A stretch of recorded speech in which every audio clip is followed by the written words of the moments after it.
Okay, so first of all, y equals to mx. তো y equals to mx টা খুবই simple, যে এটা x y, তো এটা জাস্ট এরকম হইতে পারে, এটা জাস্ট এরকম, যেটা হচ্ছে মূল বিন্দুগামী সরল রেখা, ঠিক আছে? এটা হচ্ছে y equals to mx। তো এটার সাথে জাস্ট মনে করো c যোগ করে দিলাম। c মানেটা কি? এটা y এর ছেদাংশ, মানে c পরিমাণ উপর থেকে এটাকে ছেদ করবে, জাস্ট ধরো এই বিন্দুটা, তো y equals to mx plus c, এটা মূল বিন্দুতে যাবে না, আবার এখানে মাইনাস c দিলে কি হবে, সেম নিচের দিকে চলে আসবে। তো এটা এরকম। তো তারপর যেটা এটা সরল রেখা, তো তারপর এখন যদি বলি যে y x square plus y square সমান a স্কোয়ার, তো এটা হচ্ছে বৃত্ত। তো বৃত্ত যেটার ব্যাসার্ধ এ দিয়ে ব্যাসার্ধটা ইন্ডিকেট করে। তো বৃত্তের সমীকরণ এমন হইতে পারে যে এখানে এক্স স্কোয়ার এ স্কোয়ার না থেকে এরকম থাকবে যে x square y square plus y dx y z y plus c equals to 0, এরকম হইতে পারে x minus h whole square y minus k whole square equals to a square. তো এটা দেখি, এটা এরকম আসে যে এটার কেন্দ্র ব্যাসার্ধ এইচ কমা কে, আর এটার ব্যাসার্ধ আর এইচ কমা কে হচ্ছে কেন্দ্রের স্থানাঙ্ক। তো এরকম হইতে পারে। তো তারপর কনিক্সের যে গ্রাফগুলো আছে, ফার্স্ট অফ অল যদি প্যারাবোলা দিয়ে স্টার্ট করি, যে প্যারাবোলা, তো প্যারাবোলাগুলো এরকম হয়। ফার্স্ট এই যে গ্রাফটা যে ওয়াই সমান এক্স স্কোয়ার, তো এটার গ্রাফে এরকম যে এটা এক্স এটা ওয়াই, তো 1 2 1 2 3 4, তো ওয়াই 1 সমান কি হবে, 1 হবে। তারপর ওয়াই 2 যদি দিই তাহলে কি হবে, 2 স্কোয়ার মানে 4, এটা 4, ওয়াই 3 মানে কত, 3 স্কোয়ার মানে হচ্ছে 9, এরকম। ওয়াই 4 মানে কি, 4 স্কোয়ার মানে 16, মানে এই জায়গায় জিনিসটা এইরকম হয়। তো কাইন্ড অফ, তো আরেকটু বক্র রাখা হবে যে কাইন্ড অফ এইভাবে উঠে যায়। এখন যে আমরা যদি প্যারাবোলার মাধ্যমে জিনিসটা এক্সপ্লেন করতে চাই, যে এরকম যে প্যারাবোলার ইকুয়েশন যেটা ছিল এক্স স্কোয়ার সমান 4ay, তো ওয়াই এর ঘাত যেখানে 1 থাকবে ওই অক্ষ বরাবর প্যারাবোলাটা মুখ খুলবে, যে জাস্ট এরকম এক্স স্কোয়ার সমান 4ay। ওকে, তো ওয়াই স্কোয়ার সমান 4ax, তো এটার ক্ষেত্রে কি এক্স এর ঘাত 1, মানে এক্স অক্ষ বরাবর মুখ খুলবে যে এরকম ভাবে। তার এই জায়গায় যদি -4ay দিতাম তাহলে নিচের দিকে এসে পড়তো, -4ax দিলে এইভাবে চলে আসতো। তো এটা হচ্ছে একদম বেসিক সবচেয়ে কমন যে প্যারাবোলাগুলো আছে। আচ্ছা, তারপর যদি প্যারাবোলার পরে হাইপারবোলার কথা বলি, যে হাইপারবোলার ক্ষেত্রে জিনিসটা এভাবে কাজ করে। ফার্স্ট অফ অল হাইপারবোলার যে ইকুয়েশনটা এক্স স্কোয়ার আর a square minus y square by b square সমান 1, তো এটা এরকম থাকে যে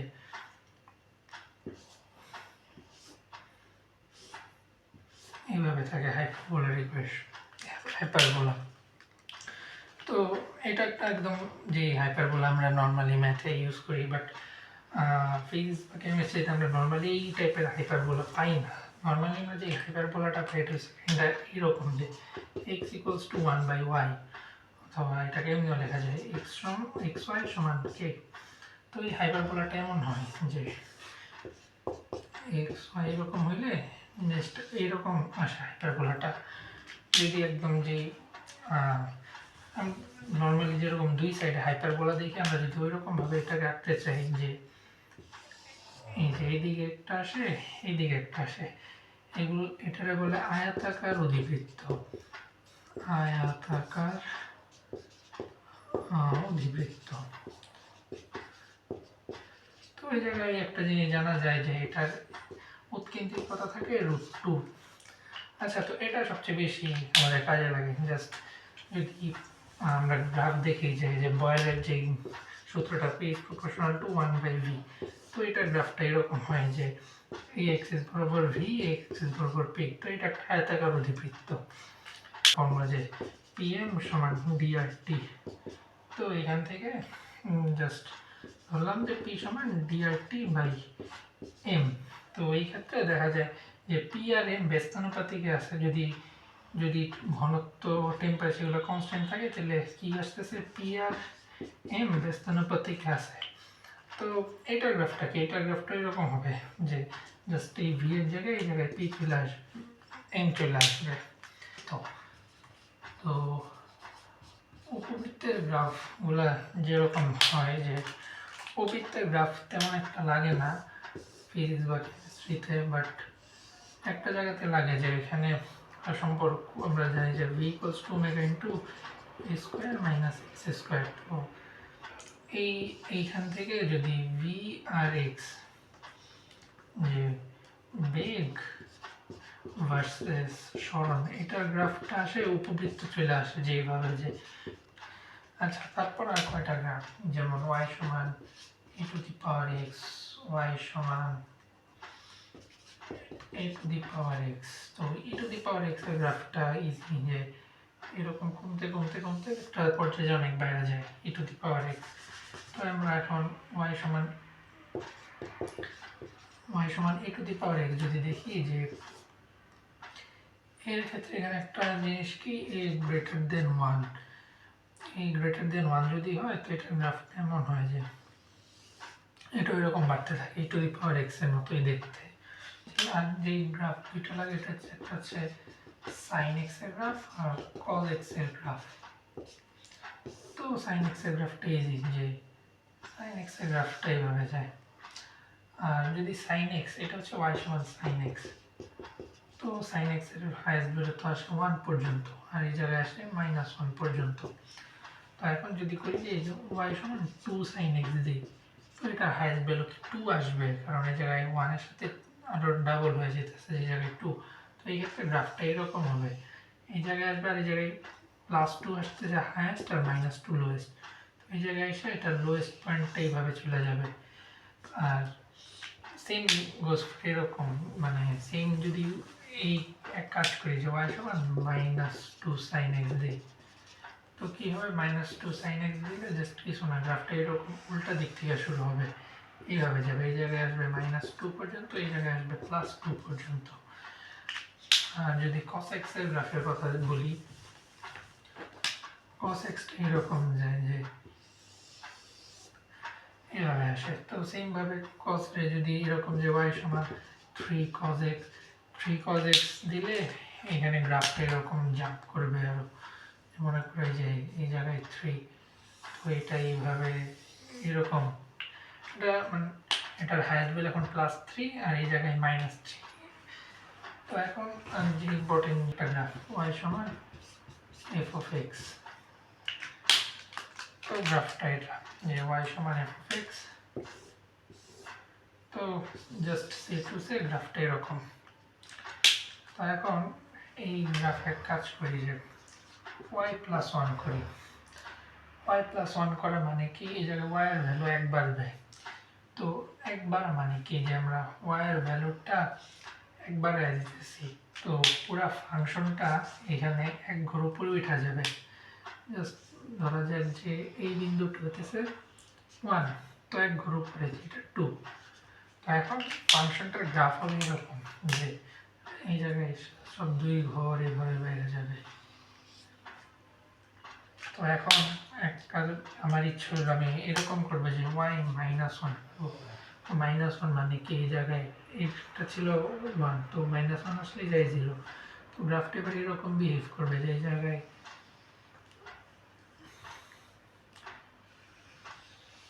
তো এইভাবে যাবে গ্রাফ কিন্তু এটা কিন্তু মেইন গ্রাফ। যদি 1 বাড়াই তো 1 ঘর উপরে উঠছে, এখানে 1 ঘর উপরে উঠছে, আর 1 কমাইলে 1 ঘর নিচে নামছে। কারণ y equals to f of x এটা একটা গ্রাফ। তো এটার এখন আমি ছিল আমি নেগেটিভ মাইনাস ওয়াই কত এটা বের করবো। তো এটা এরকম জাস্ট এই জায়গাটাতে এটা এরকম উল্টায়া যাবে আর কিছু না। তো সাইন এক্স এর গ্রাফটা নিয়ে আমরা খুব ইজিলি দেখতে পারি যে এটা হচ্ছে আমাদের সাইন এক্স, ওয়াই সমান সাইন এক্স, তো ওয়াই সমান মাইনাস সাইন এক্স। তো মাইনাসটা কী হবে, এইভাবে এটা উল্টায় যাবে, এটা এইভাবে উল্টায় চলে যাবে। তো আরেকটা জিনিস দেখতে পাই যে সাইন এক্স নিয়ে যে প্রথমে আমরা যেটা বলছিলাম যে ওয়াই প্লাস ওয়ান মানে সাইন এক্স প্লাস ওয়ান, যদি সাইন এক্স এর সাথে ওয়ান যোগ করি তাহলে গ্রাফটা কেমন হবে। নর্মালি এটা সাইন এক্স এর গ্রাফ, তো এক যোগ করলে এই যে এক ঘর বাড়বে, মানে এই জায়গা থেকে গ্রাফটা শুরু হবে, সব জায়গায় এই যে এক ঘর করে বাইরে গেছে। তো যদি সাইন এক্স মাইনাস ওয়ান করি তো এরকম যে এক ঘর নিচে নেমে আসবে, যে এই যে এটা মেইন গ্রাফ, এটা মেইন গ্রাফ, এটা থেকে এক ঘর নিচে নামছে, এই যে এক ঘর নিচে নামছে, এরকম জিনিস দেখতে পারি। এটা হচ্ছে ওয়াই সমান এফ অফ এক্স। তো এখন এটার বিপরীত ফাংশন মানে এফ ইনভার্স এক্স এর গ্রাফটা কেমন হবে। তো জাস্ট সে টু সে এরকম একটা গ্রাফ যে ধরলাম এইভাবে একটা গ্রাফ আছে, তো এটার বিপরীত ফাংশনের গ্রাফ। তো এই ক্ষেত্রে ফার্স্টে যে y ইকুয়ালস টু এক্স বরাবর একটা রেখা মনে মনে ভাব্য আছে, তো y ইকুয়ালস টু এক্স। তো এই যে এটার একটা মিররের মতো চিন্তা করবো, মানে জাস্ট এটা একটা মিরর। তো মিররে যদি এভাবে টি রাখি তো এটার মানে প্রতিবিম্ব কেমন হবে, যে এরকম হয়ে যাবে জিনিসটা। বা মিররে যদি একটা বি রাখি তো এটার মিরর কি এরকম হয়ে যাবে। তো এই গ্রাফটার মিরর করবো এটার সাপেক্ষে, তো এটা কাইন্ড এরকম হবে যে এইভাবে চলে যাবে, এটা মিরর এরকম, এটা এফ অফ এক্স, এটা এফ ইনভার্স এক্স। তো এবার ফাইনালি কিছু এক্সাম্পল দেখাই, যেমন আমরা পিভি এর গ্রাফ আঁকতে পারি সবাই বয়েলের সূত্রে পিভি এর গ্রাফ। বাট যদি এমন হয় যে log P versus log V এর গ্রাফ কেমন হবে, তো এই ক্ষেত্রে যে পিভি সমান কে এটা সবাই জানি, বোথ সাইডে যদি লগ নিই তো লগ কে, আর এরকম log p plus log v সমান লগ কে, আর এই জায়গায় লগ পি সমান minus log b plus log k. তো এটাকে এইভাবে চিন্তা করতে পারি যে লগ পি আর বি চাইছে, তো এটা মিন্স ওয়াই, এটা মিন্স এক্স, তো এটা ওয়াই, এটা এক্স, আর এই মাইনাসটা হইতেছে এম, এম সমান মাইনাস ওয়ান, আর কে হইতেছে সি। তো গ্রাফটা এমন হবে যে বরাবর লগ পি, এই বরাবর লগ ভি, তো minus m x plus c, তো মাইনাস ওয়ান এদিক বরাবর, আর এই যে এটুক সি সমান লগ কে। তো এরকম আসবে গ্রাফটা। আধুনিক পদার্থবিজ্ঞানে একটা সূত্র আছে যে n equals to n naught to the power minus lambda t. তো এটার গ্রাফটা এরকম থাকে যে এই বরাবর থাকে, এই বরাবর n থাকে, n নটটা থাকে এটা, আর এই বরাবর টাইম থাকে। তো গ্রাফটা এরকম থাকে যে এইভাবে যেতে থাকে। তো এটাও কিন্তু e to the power x এর গ্রাফ, ওই সময় e to the power x, but এই জায়গায় কিন্তু এটা হচ্ছে e to the power minus x এর গ্রাফ। তো e to the power x এর গ্রাফটা ছিল এরকম যে এইভাবে যায়, আর যখন মাইনাস x হবে তখন গ্রাফটা এই যে এইভাবে চলে যাবে। তো কারণ এই জিনিসটা এরকম যে যখন e to the power minus two থাকে এটা one by square, to the power minus one one by e, power zero তো one, e to the power one সমান ই স্কোয়ার সমান ফাইভের কাছাকাছি কিছু একটা আসে, ই কিউব করলে নাইনের কাছাকাছি কিছু একটা, মানে এভাবে বাড়তে থাকে। But same e to the power minus x যখন থাকে তো তখন কি হয় যে e to the power minus of minus one মানে ই হয়ে যায় e to the power minus of minus two e square হয়ে যায় e to the power minus of minus three e cube হয়ে যায়। মানে যত নেগেটিভ দেওয়া হয় তত বাড়ে, আর যখন আমরা জাস্ট পজিটিভ কিছু দিতেছি তখন কিন্তু জিনিসটা কমতেছে, যে e to the power positive দিলে কমতেছে আর নেগেটিভ দিলে বাড়তেছে। তো যত পজিটিভ মানে এক্সে যত ডান দিকে যাবো জিনিসটা তত কমে, আর যত নেগেটিভ তত বাড়ে। তো এইভাবে আর কি আসবে। তো এইভাবেই এই যে এই গ্রাফটা এইভাবে